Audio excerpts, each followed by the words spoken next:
جو آڈینس ممبر سوال کریں گے انہیں ونسے کی طرف سے ملیں گے گفٹ ہیمپرز. ونسے کے شیمپوز جو بہت ہی فیمس ہیں اور آج کل تو بہت ہی زیادہ پاپولر ہوئے ہوئے ہیں, کوالٹی میں بھی زبردست ہے اور افورڈیبل پرائسز کے ہیں. ونسے کا بایوٹن اینڈ کیریٹن شیمپو بہت افیکٹو ہے, ہیئر فال بھی روکتا ہے اور ہیئر گروتھ کو انکریج بھی کرتا ہے. تو بڑھتے ہیں پہلے سوال کی طرف. جی بیٹا, کون سوال پوچھے گا؟ السلام علیکم, میرا نیم بائمہ جاوید ہے اور میرا آج کا سوال یہ ہے کہ کیسے 313 لوگ اتنے بڑے لشکر پر حاوی ہو گئے؟ ویلڈ کویسچن, ہم نے ویسے اس کو کور تو کیا ہے بٹ مزید. جی قائد صاحب آپ سے بات شروع کریں. یہاں قلت اور کثرت کی بات نہیں ہوتی. جب جذبہ ایمانی ہوتا ہے تو پھر رب کائنات قلت جو ہے اسے کثرت پہ غالب کر دیتا ہے. لیکن بات یہ ہے کہ ایمانی جذبہ ہونا چاہیے, اور صحابہ کے اندر ایمانی جذبہ تھا, اور کریم آقا علیہ الصلوۃ والسلام کے غلاموں میں کیسا جذبہ ہے. ادھر 313 ہیں, ادھر 1000 سے زائد ہیں, لیکن آپ دیکھیں یہاں 70 کافر مارے گئے اور یہاں ادھر 14 نفوس قدسیہ وہ انہوں نے شہادت کا جام نوش کیا, اور ادھر 70 گرفتار ہوئے, لیکن ان کے اندر ایمانی جذبہ موجود تھا. اور سرکار دو عالم کا یہی ایمانی جذبہ ہے. انہوں نے ایسی تربیت کریم آقا علیہ الصلوۃ والسلام نے کی تھی کہ یہاں ایک ایک جو ہے وہ ہزاروں پہ بھاری نظر آتا ہے. اور یہاں یہ بھی واقعہ ہوا کہ ایسے ایسے غزوات بھی ہوئے کہ ایک ایک شخص جو ایک ایک ہزار پہ بھاری تھا, اور مولا علی کرم اللہ وجہ کریم جب میدان میں آئے تو وہ بندہ جو 1000 پہ فرد واحد باری تھا, تو مولا علی قربان جاؤں وہ فرد واحد اس پہ باری آئے اور اسے واصل جہنم بھی کر دیا. وہ کہتے ہیں کبھی دیوار ہلتی ہے, کبھی در کانپ جاتا ہے, علی کا نام سن کر اب بھی خیبر کانپ جاتا ہے. سبحان اللہ, بے شک. اور ہمارے پیارے بچے کو ملے گا ونسے کی طرف سے گفٹ ہیمپر. نیکسٹ سوال کون پوچھے گا؟ جی السلام علیکم. السلام علیکم. جی میرا نام شہزادی ہے اور میرا کویشچن یہ ہے کہ غزوہ بدر کا پیغام کیا ہے؟ Very very good question. Ali بھائی آپ کی طرف آئیں گے اس سوال کے لیے, اور ونسے کی طرف سے گفٹ ہیمپر ملے گا ہماری پیاری سی شہزادی کو. جی, غزوہ بدر کا پیغام یہ ہے کہ سب سے پہلے جو کام آپ نے کرنا ہے اس میں آپ نے جو وسائل میسر ہیں ان کو استعمال کرنا ہے. جتنی پلاننگ ہو سکتی ہے وہ پلاننگ کرنی ہے, جتنی کوشش ہو سکتی ہے وہ کوشش کرنی ہے, جتنی اسٹریٹجیز استعمال کر سکتی ہیں وہ کرنی ہے. اور اس کے بعد اپنی محنت, اپنی اسٹریٹجی اور اپنی پلاننگ پہ بھروسہ نہیں کرنا. یہ سب کر کے اللہ کے حضور بیٹھ جانا ہے کہ مولا میں یہ کچھ کر سکتا تھا, اب تیرے باس میں, تیرے اختیار میں ہے, تو طاقت دے. یعنی غزوہ بدر ہمیں یہ بتاتا ہے کہ محنت کرنی ہے لیکن بھروسہ اللہ کی رحمت پہ کرنا ہے. نہ یہ ہو کہ بغیر محنت کے میں دعاؤں پہ لگے رہیں, بس اللہ کی ذات کرنے والی ہے جی آپ ہی کر دے گی, ایسا نہیں. اور نہ یہ کریں کہ محنت کریں اور کہیں اب دعا کی کیا ضرورت ہے, میں نے تو بڑی محنت کر دی ہے. ان دونوں کے درمیان میں اصل ہے امام مالک بیلنس ڈھونڈنا ہے نا, میانہ روی ڈھونڈنا ہے. امام مالک علیہ الرحمہ فرماتے ہیں کہ وہ شخص نادان ہے جو محنت کرتا ہے اور دعا نہیں کرتا, اور وہ شخص احمق ہے جو دعا کرتا ہے اور محنت نہیں کرتا. تو ہم نے نہ احمق بننا ہے نہ نادان بننا ہے, ان دونوں کے درمیان میں رہنا ہے.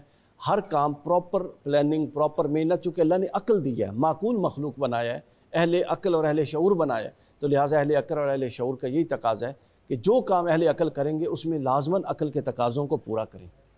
اور کوئی آڈینس ممبر سوال کرنا جی بھائی السلام علیکم. السلام علیکم. جی میں اللہ دیتا سوال عرض یہ ہے کہ فتح بدر کے بعد عرب کی دنیا پر اور تب سے اب تک اہل اسلام پر کیا اثر ہوا؟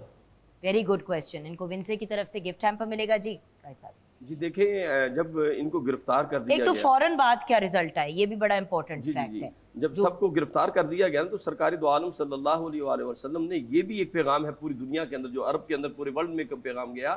کریم آقا علیہ الصلوۃ والسلام نے فرمایا کہ جو فدیہ دے کے جانا چاہے وہ جا سکتا ہے. سرکار دو عالم صلی اللہ علیہ وسلم نے فدیہ دے کے آزاد کر دیا, اور یہ جو عفو درگزر تھا سرکار دو عالم صلی اللہ علیہ وآلہ وسلم کا, یہ بھی پیغام بھی پوری دنیا کے اندر گیا. اور کریم آقا علیہ الصلوۃ والسلام نے فرمایا کہ جو فدیہ نہیں دے سکتا, کریم آقا علیہ الصلوۃ والسلام نے فرمایا اگر وہ پڑھا لکھا ہے تو ہمارے, اگر کافر پڑھا لکھا ہے تو ہمارے مسلمانوں کو پڑھا دے.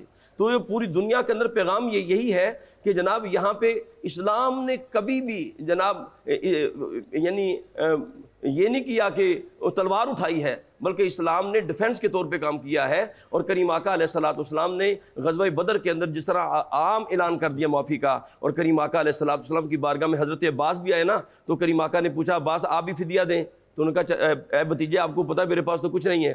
تو کریم آقا نے فرمایا اے اب چچا عباس جھوٹ بولتے ہیں آپ, آپ اپنی ہماری جو چچی جان ام فضل کو کہہ رہے تھے اتنا مال فلاں بیٹے کو دے دینا، اتنا مال فلاں بیٹے کو دے دینا. کہا یہ بات تو میں گھر میں کہہ رہا تھا، آپ کو کیسے پتہ چلا؟ فرمایا کہ تم بات مکہ میں کر رہا تھا، میں محمد مدینے میں سن رہا تھا. سبحان اللہ، سبحان اللہ، کیا کہنے. جی علی بھائی.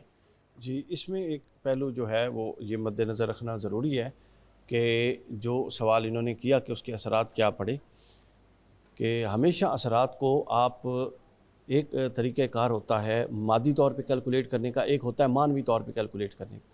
تو لہٰذا اسلام یہ واقعہ بدر کا بعد کا فوری اثر یہ بتاتا ہے کہ اسلام علم پر کوئی قدغن نہیں رکھتا.